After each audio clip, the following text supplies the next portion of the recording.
This is the Whole Care Network.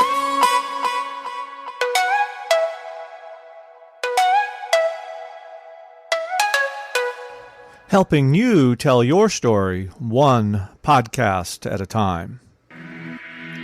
Content presented in the following podcast is for information purposes only.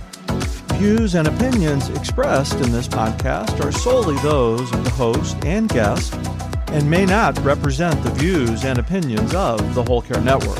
Always consult with your physician for any medical advice, and always consult with your attorney for any legal advice. And thank you for listening to the Whole Care Network.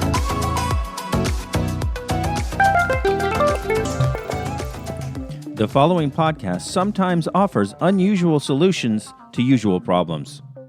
These solutions are meant for qualified agencies or individuals to put into action. And I'd be willing to bet that's not you. Listen, folks, we don't take ourselves too seriously. Neither should you.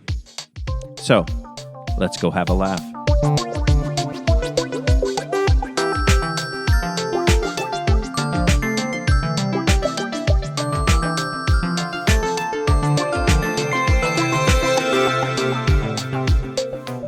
Welcome to Unscrew It Up, the podcast where we offer differently twisted solutions to life's little problems. I'm Josh. I'm Amanda.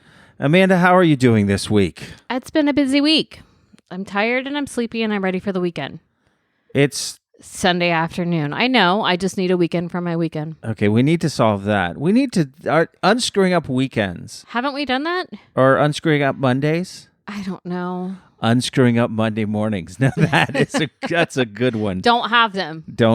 Okay. Go to Tuesday morning. Creativity. Not the store. It went out of business. It did. We went to Dave & Buster's today, and I have to tell you, Amanda, that although it was a good experience for the now 7-year-old, because it was for his birthday, wasn't it? Yes.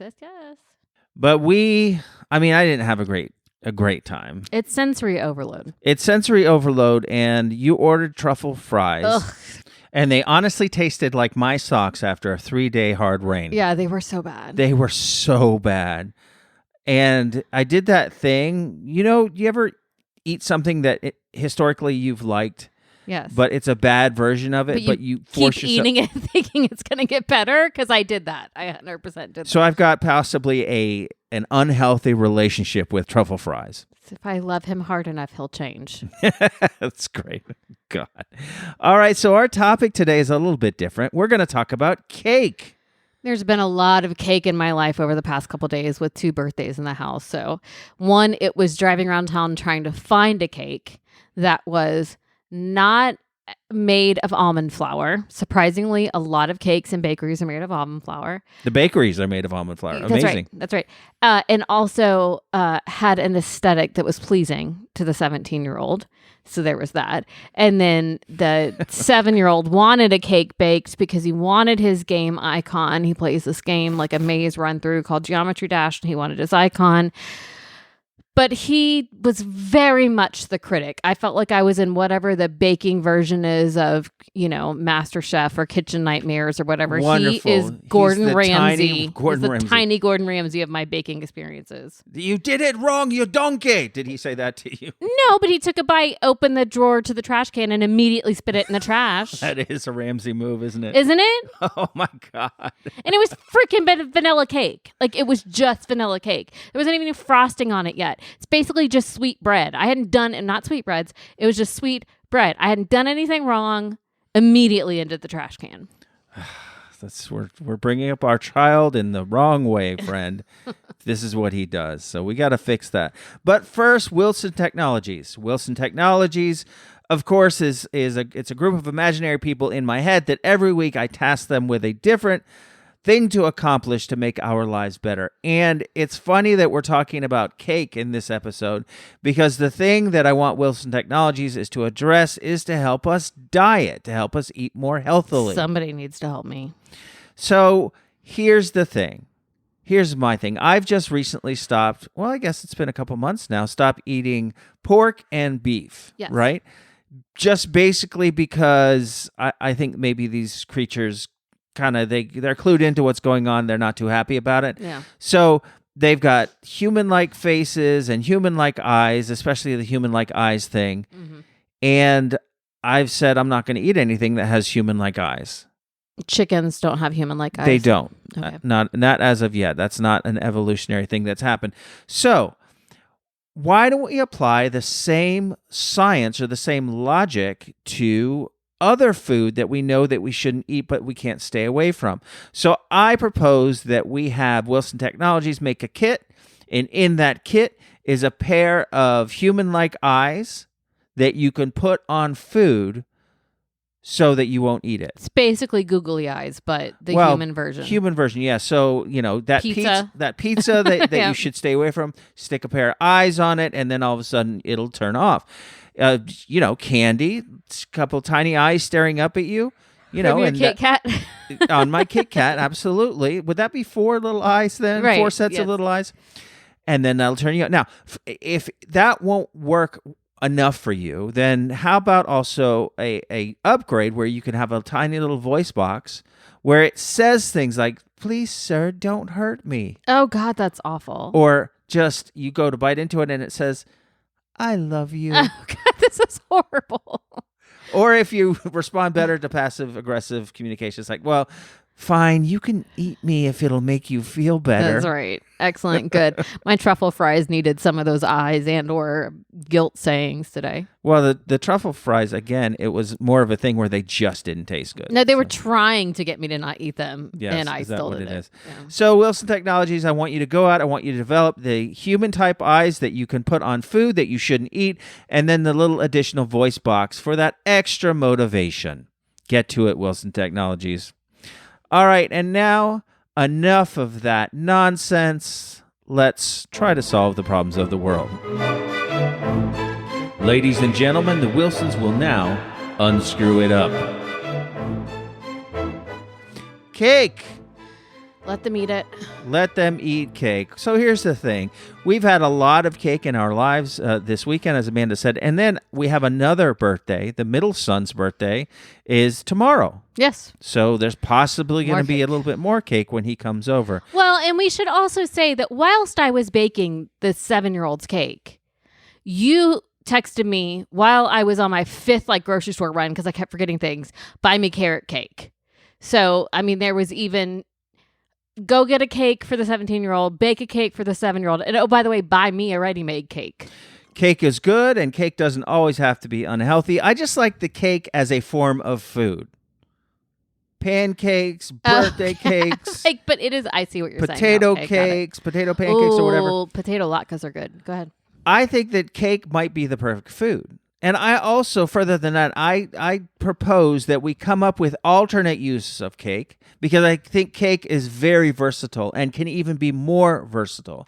So I asked you to go think of alternate uses of cake and make a list. I've done the same. Now, instead of narrowing this down to 5, we're just putting these suggestions out there for you and the world to possibly use your cake in these ways as well. All right, Amanda? I'm trying to figure out, do we think deep dish, Chicago style pizza is pizza cake?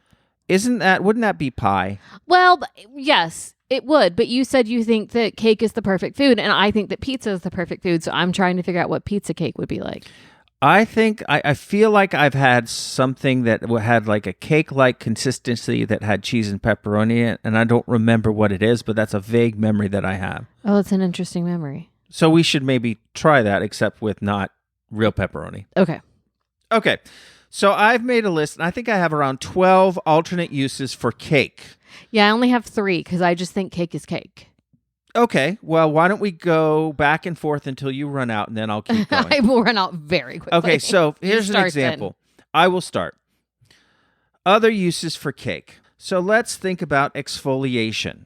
Oh, okay. I think that cake is the perfect material to use to exfoliate areas with sensitive skin where you need to be gentle. Okay. So like areas such as, I know that everyone needs to exfoliate their eyelids.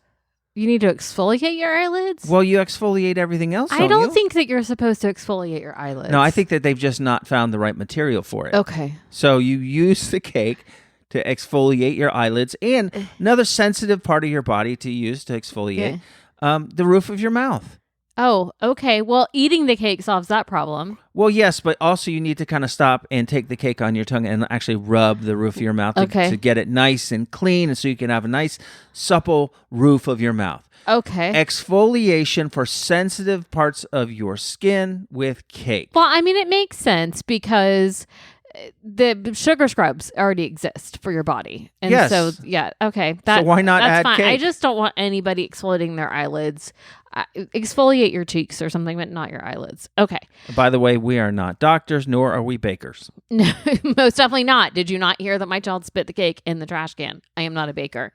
All right. I was thinking the other day that cake, I think, would make an absolutely fabulous shoe insert. Oh, say more. I love that idea. I bought a new pair of shoes and I love them. But what has happened is, and they were on clearance, and this is probably why, the left shoe, the foam padding yes, is not glued down at the back. And so as I walk, it shifts and then it gets like buckled under my foot and that really starts to hurt my heel. So I was thinking, well, I probably need to just pull those up and put some inserts in. And then we were talking about cake. And I thought, well, you know what? Sponge cake is already a thing, right? And when you walk, it compacts. But by the end of the day, then you just take it out and you throw it out to the birds like you would bread. But then your feet don't smell. They smell lovely like cake. Like pound cake. I would do pound cake. Yeah. So a lot of these ideas, you picked up on it, is the fact that we want to be able to have a material that we can use. And then when we need to get rid of it, it's not going to have any sort of impact on the environment that would be negative, and then quite probably have a positive influence. So there you go. We're trying to befriend all of the crows. And I think the crows will be happy with my pound cake feet. Pound cake feet. That almost sounds like some sort of illness that one can get, but no matter. My second idea, we had, like I said, a birthday party, and one of the biggest sources of waste in birthday parties is, Amanda?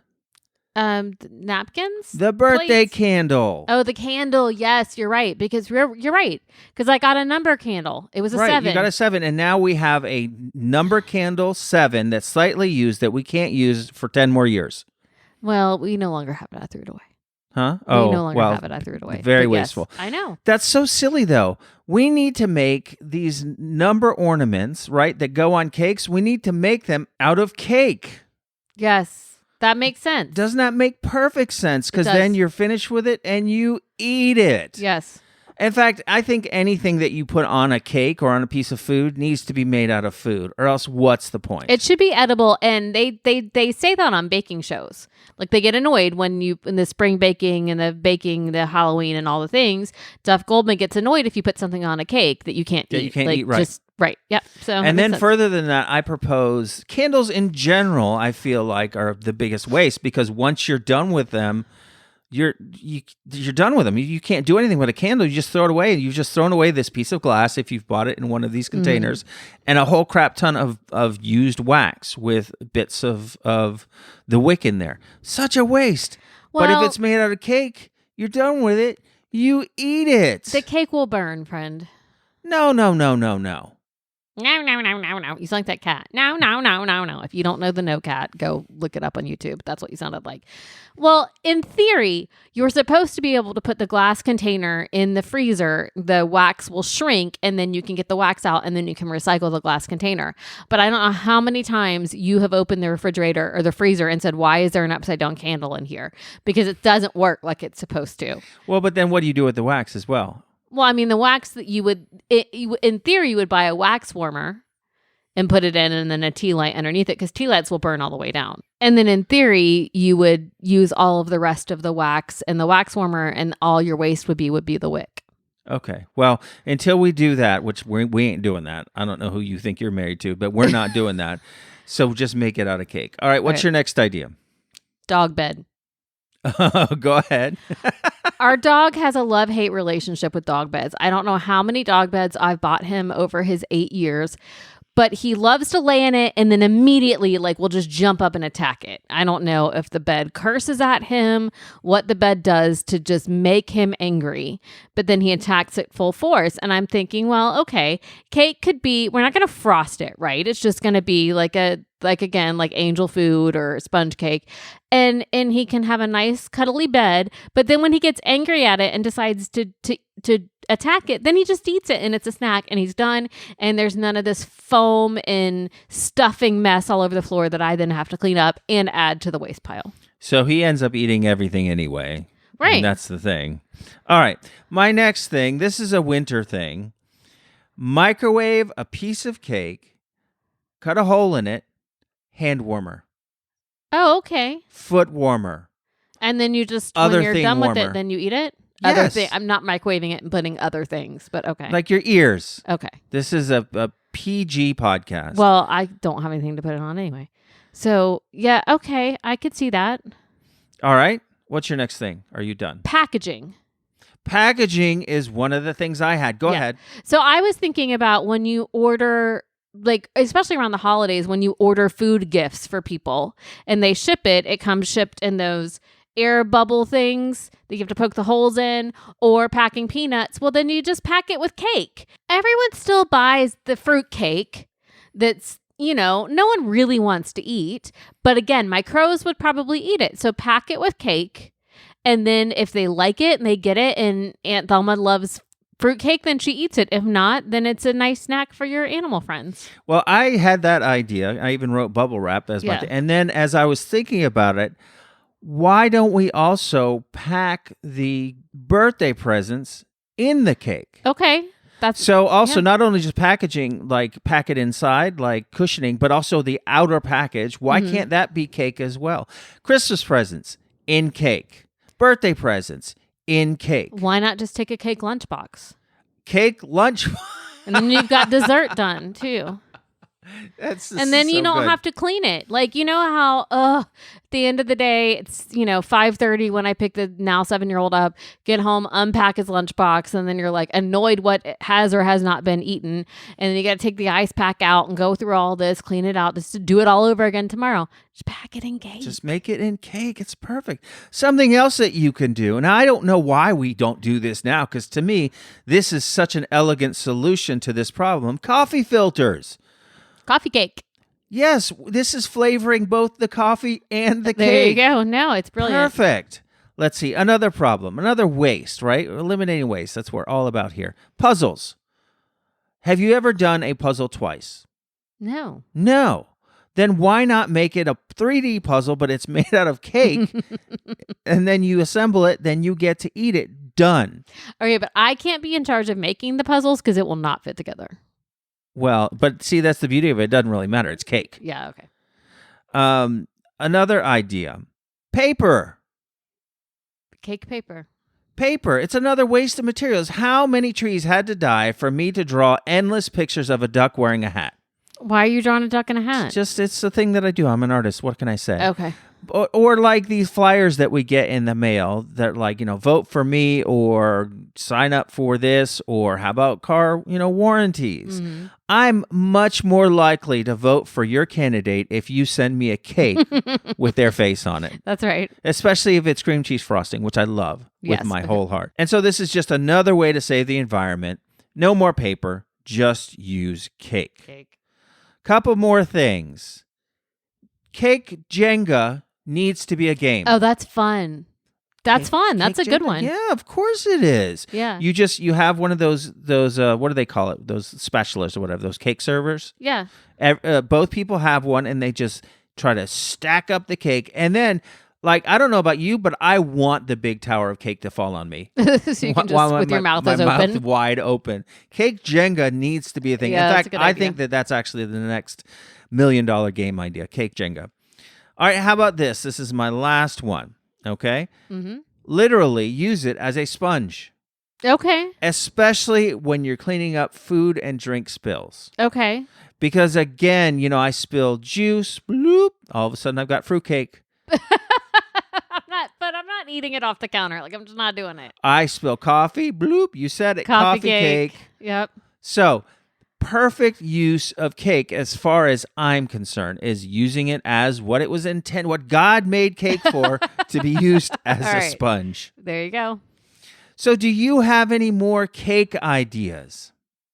Me? Yeah, you. Oh, gosh, I thought you were talking to the audience. Oh, I am next, but first I'm asking you, do you have any more cake ideas? No, I mean, I really think that cake is cake, but I do like the ideas that we've said so far, so I might come up with some more. What about using them as bookmarks?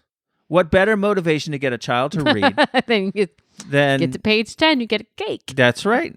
Or no, you'd have to pick up the book to start the book again, and then you take the cake. And no. You pick up the book, the bookmark you've eaten from before, right? So Yes. it's not really doing a good job as a bookmark. I mean, you're going to find the page that has the cake in it. Okay, that's fine. Then you take new bookmark and you put it whatever the child's reading goal is out, Oh, that's and then good. you put Yep. it there, and the Yep, child has very to good. read to there to get the bookmark. Very good, very good. So, do you out there, our audience, have more ideas on how to use all of this cake that we have laying around, and that invariably, as you reach the holiday season, which, we're getting there, we're just going to have cake. We're going to have cake laying around. I'm not even talking about pies. Pies is a different podcast. This is just cakes. Yes. We want to help you save the planet, and we're going to do it using By cake. cake. I wish they could have seen your hand motions and reaching to the heavens. I know. By and the way, pointing the U like the Uncle Sam in the posters. By the way, we have a YouTube channel. We're starting to put stuff up on it. It's Familiar Wilson's Media. And we may start videoing this podcast, although Amanda is not necessarily for it. But we have started videoing our interviews on Super Familiar with the Wilsons, our other podcast, and posting it on there. Regardless, go to Familiar Wilson's Media on YouTube and check out our stuff. You will not regret it.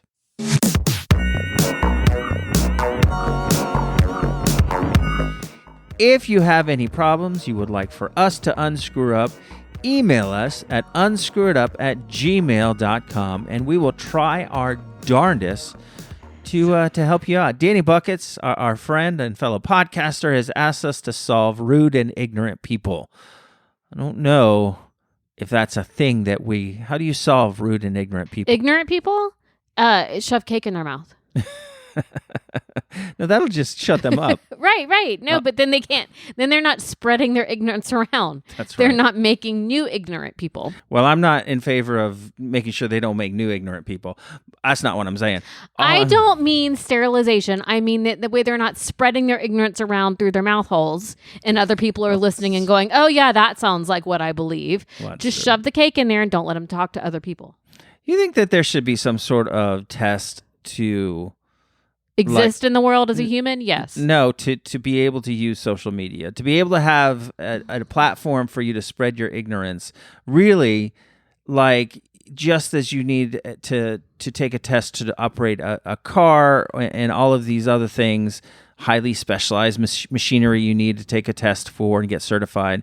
I feel like that if there was a certification test for social media, the world would, one, be a lot safer and filled with less ignorant, but two, like social media would probably barely exist. Yes, agreed. And I mean, I think there's a whole other level of just stupidity that goes on as far as spreading misinformation and propaganda on social media. The thing that when you said that though, it made me think of when people, as they age, what should be the appropriate age that driver's license, you have to take a renewal test for driver's license. We've got people driving around who probably shouldn't be driving around. I was thinking about that for like, say, Facebook, where people, and it tends to be, your great aunt, somebody who they do not know how to directly message you, and then they will just comment on somebody else's comment on your post. Right. And Aunt Martha and I were thinking of you, like it has nothing to do. I have a former colleague that will do this. We'll just jump into somebody else's comment on a post and just start talking to you about something else. Yeah, and like treat it like it's a DM or something. Yes. Or we'll just post a status to a specific person, not tag them in it, and just say, Jim, I think I saw your wife at, right. the Piggly Wiggly last week as their status. So that's what I was thinking of. Maybe you should only have to take a special test on social media if you have over a certain number of followers. Like, for example, I can just drive my car, right? Just like most people can. But in order to drive a bus, it's larger machinery and it affects more people, you need to have a CDL. So maybe if you want to have over 150 followers, you got to take a certain test. And then you're allowed to have like up to another level of followers. Then you have to take a different test. And so all of these influencers then with these millions of followers, they basically have a doctorate in social media. Yeah. which is probably what they should have to wield that much power. So if you would like for us to offer solutions that are as brilliant as those, email us at unscrewitup@gmail.com.